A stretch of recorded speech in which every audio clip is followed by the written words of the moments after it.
Certainly another great offensive day. Our offense has been there all year long. We've proven in 25 games that we've played this year that even if we fall behind, our guys don't panic. They stay with a great approach, and we responded in the bottom of the third inning with 3 runs. Ethan Anderson's big home run. Obviously, Didewick had a home run as well. I thought O'Farrell and Didewick and Anderson, their offensive approaches were really, really good tonight. And I thought it was great to see our bullpen collectively, after falling down and giving up the grand slam in the first inning.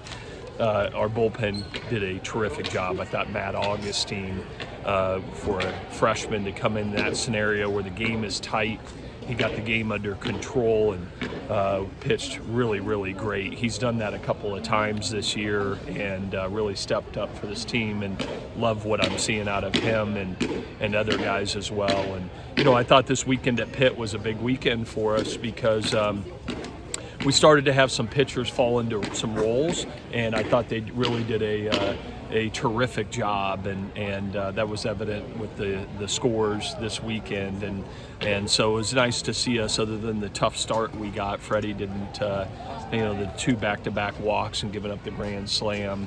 We did a terrific job from a pitching standpoint and a defensive standpoint. You are 25 games in, which is getting close to the halfway point.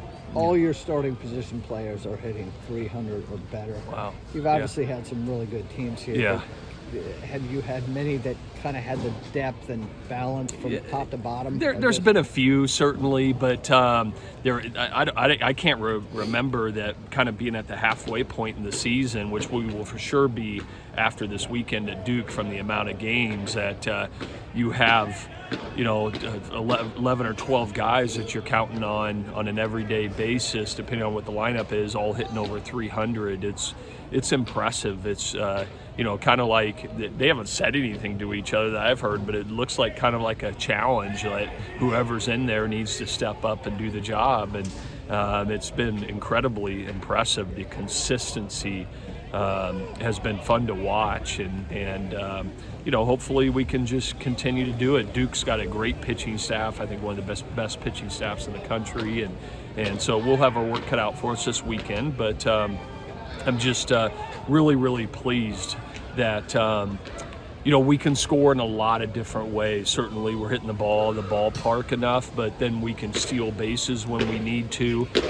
The key to our offense the whole year has really been our 2-strike approach. We're tough to strike out, and we get to 2 strikes a lot, and our guys battle and foul off pitches, and that's been the real key for us this year, to having a great offensive approach. You moved Ethan down to 8 a couple of weeks back, and what have you kind of seen from him and his development just as he's in that spot and just take a little bit off his plate? Yeah, I put him down there to take a little pressure off him. Obviously, the preseason All-American came off, an All-American kind of year last year, and I felt like over the first 5 weeks or so, 4 or 5 weeks, he was pressing a little bit and trying to do too much, and kind of getting outside of himself a little bit. And I loved what I've seen out of him recently. He's when he's going good, he hits doubles the other way, and then he's able to pull a home run like he did tonight. So it was a big night for him, because he hit the ball the other way up the middle and then pulls the home run, and that's what he does. And when he's going good, he'll take his singles and doubles the other way, and he'll the hits will come, and if he has the right approach, they'll come in bunches, and we all know how good he is. And when he really gets going like he did tonight, then it makes it a pretty dangerous offense for sure.